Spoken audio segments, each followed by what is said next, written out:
warahmatullahi wabarakatuh. Alhamdulillah wassalatu wassalamu ala Rasulillah sayyidina Muhammad bin Abdullah wa ala alihi wa sahbihi wa la hawla wa la quwwata illa billah amma ba'd. Fadilatul muhtaramin, para habaib, para asatidz, para bapak dan saudara-saudara yang dimuliakan Allah Subhanahu wa taala. Baginda Rasulullah sallallahu alaihi wasallam bersabda, qala an-nabi sallallahu alaihi wasallam, ittaqillah haitsu ma kunta wa atbi'is sayyi'ata al-hasanata tamhuha wa khaliqin nas bi khuluqin hasan. Baginda Rasulullah sallallahu alaihi wasallam sabda, ittaqillah, bertakwalah kamu kepada Allah Subhanahu wa taala haitsu ma kunta, di mana saja engkau berada.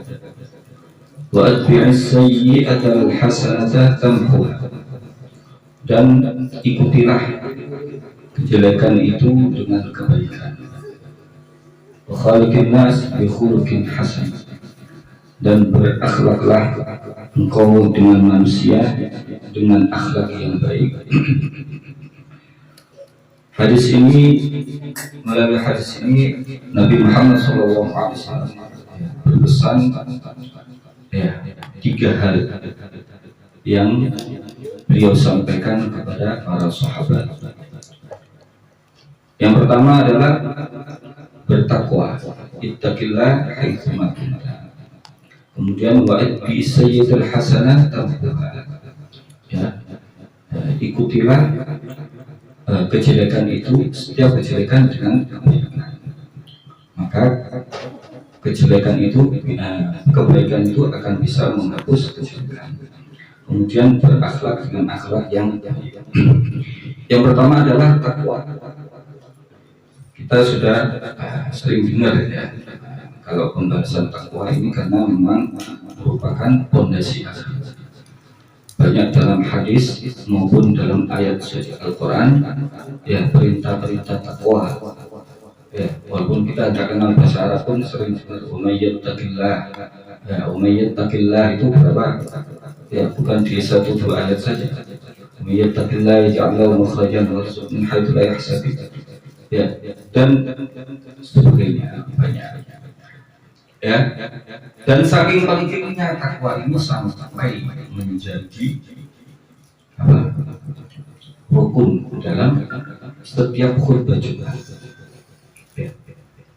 Setiap khutbah Jumat itu yang kita difardukan fardu ain bagi setiap umat Islam, maka dalam khutbahnya itu para khatib diharuskan menyampaikan wasiat takwa. Bahkan wasiat takwa itu harus disampaikan sebelum setiap khotib menyampaikan segalanya, menyampaikan topik apa saja, tapi tidak boleh lupa terhadap wasiat takwa, karena itu merupakan rukun. Rukun kalau ditinggalkan enggak sah. Seapi-api pembahasan khutbah sehebat-hebat gak nyampaikan wasiat takwa, mulai baleni sholat zuhur. Di sini ini posisi takwa itu begitu. Maka perlu kita ketahui apa sih takwa itu. Takwa itu yang seperti yang disampaikan oleh para khatib Jumat. Apa? Yaitu menjalankan semua perintah dan menjauhi semua larangan. Jadi simpelnya itu, imtitsalul awamir wa ijtinabun nawahi. Jadi kalau kita menjalankan perintah Allah Ta'ala sebagaimana yang disampaikan para khatib Jumat dan menjauhi larangannya Allah Ta'ala, sudah itu sudah takwa. Sekarang yang perlu diketahui itu perintah Allah Ta'ala itu apa wae? Perintah Allah Ta'ala itu bukan hanya sekedar yang wajib saja. Ada perintah yang wajib, ada yang sunnah. Jadi yang wajib itu yang memang sudah pasti hukumnya, kalau ditinggalkan dosa. dan ada ya tingkatan di bawah wajib namanya sunnah. Jadi sunnah itu adalah juga perintah. Kan di dalam usul kalau wajib itu ma'amaruh syari' amran jaziman. Ya, jadi perintah syariat yang perintahnya itu yang pasti, yang kuat. Kenapa? Karena diambil dari dalil-dalil yang qat'i, yang jelas, yang kuat. Ya. Kalau sunnah ma'amaruh syari' amran jaziman. Jadi perintahnya tidak sekuat yang fardu. Ya. Kalau usah bahas dulu ini usul fikih. Yang dibahas setengah jam karena ya, gak 10 menit. Ya, intinya sih. Yang ingin saya sampaikan bahwasanya perintah Allah Ta'ala itu juga mencakup hal yang fardu dan sunnah. Begitu juga dengan larangan. Larangan itu mencakup yang haram dan yang makruh. Jadi makruh itu juga larangan. Ya, kebalikan dari sunnah. Makanya dikatakan oleh ulama makruh itu sebenarnya makaruh syari', jadi apa yang dibenci oleh syariat. Ya, walaupun secara penafsiran definisi makruh itu kalau dikerjakan tidak apa-apa, tapi sebenarnya itu dibenci oleh syariat yang semestinya ditinggalkan. Ya. Itu ya. Jadi perintah dan jadi umumnya kita fokus perintah itu kan yang wajib-wajib saja ya. Sunnah wajib. Biasanya kan gitu, sunnah wajib. Gampang ya. Begitu juga dengan hal yang haram. Ya. Makruh itu biasanya kita gampang. Ya, itu memang orang-orang yang bisa menjalankan sunnah-sunnah atau bisa meninggalkan hal-hal yang itu memang derajat-derajat orang soleh, orang-orang wali. Kalau kita saja yang fardu saja kadang kita daerahnya, sholat itu sering kita daerahnya ya, yang fardu saja. Atau yang maksiat itu minimal yang bisa kita tinggalkan. Itulah yang disebut dengan takwa. Jadi kita menjalankan amalan-amalan sunnah, meninggalkan yang itu sudah bagian dari takwa. Ya. Jadi menjalankan syariat itu sendiri, syariat Islam, ya itu sudah syariat itu umum, luas sekali ya kan.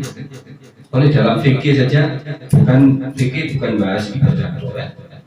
Ada fikih munakahat, fikih nikah, fikih muamalah, fikih yang bahas jual beli. Ada fikih jinayat, fikih yang bahas pidana. Ada fikih pokok, fikih yang bahas tentang keadilan. Tuh sampai pengadilan. Jadi Islam itu syariat itu syumul. Jadi konsepnya itu syumul itu menyeluruh, mencakup segala aspek kehidupan manusia, mengatur segala aspek kehidupan manusia. Sampai Rasulullah SAW mengatakan, saya mengajarkan semua hal dalam kehidupan manusia. Sampai dalam hal yang terkecil, Rasulullah menunjukkan apa?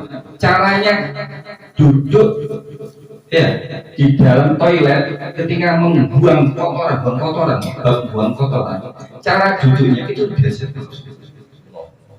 sampai seperti itu. Jadi itu kalau diamalkan, itu takwa. Itu bagian juga dari jadi syukur. Kita tahu saja doa saja segala sesuatunya kita diajarkan. Bukan hanya doa makan, masuk rumah, keluar rumah, masuk masjid, masuk WC, keluar WC, ada doanya semua. Sampai kumpul suami istri ada doanya. Hafal kan? Sampai hal-hal yang seperti itu juga ada. Nah, itu bagian dari makanya takwa. Ya, ittaqillah haitsu ma kunta. Kemudian takwa itu di mana saja engkau berada. Jadi takwa itu enggak urusan sholat yang saya katakan tadi. Jadi takwa itu bukan mau masjid, sholat, itikaf, bukan itu. Jadi kalau kita menjalankan segala sesuatunya sesuai dengan syariat, itu sudah bagian dari takwa. Semua yang menjadi perintah agama kita jalankan, itu sudah bagian dari segala maksiat atau bahkan yang makruh kalau kita tinggalkan, itu bagian dari takwa. Ya kan? Simple berarti. Tapi apa? Pengamalannya luar biasa. Jadi takwa itu di mana saja, bukan hanya kita ketika dalam sholat. Ya, seolah-olah kan kalau sholat itu tempat ganjaran, sholat mesti dicikap,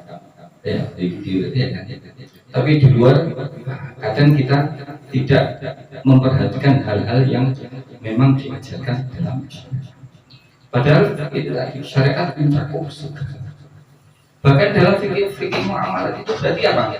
Islam mengajarkan bagaimana orang berdagang, misalnya jual beli, ya apa supaya jangan sampai riba, jual beli, dagang yang jujur kan gitu. Itu kan bagian dari syariat. Kalau kita menjalankan muamalah sesuai dengan syariat, itu sudah bagian dari takwa. Ya, kita jadi kepala rumah tangga di rumah, ya, kita jadi suami yang baik, jadi apa, orang tua yang baik terhadap itu bagian dari takwa.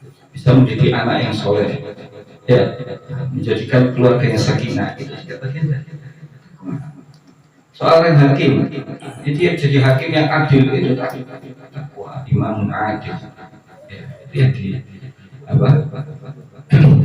Yang dipuji oleh baginda Rasulullah SAW. Ya, ittaqillah haitsuma kunta wa atbi'is sayyi'ata hasanatan tamhuha. Baru siji menit ya, karena sudah 10 menit ya, saya lanjutkan insyaallah pertemuan berikutnya karena masih ada 2 dan 3 ya. Ini saja yang bisa saya sampaikan, semoga sedikit ini apa yang saya berikan ini bermanfaat bagi kita semua. Amin. Assalamualaikum warahmatullahi wabarakatuh.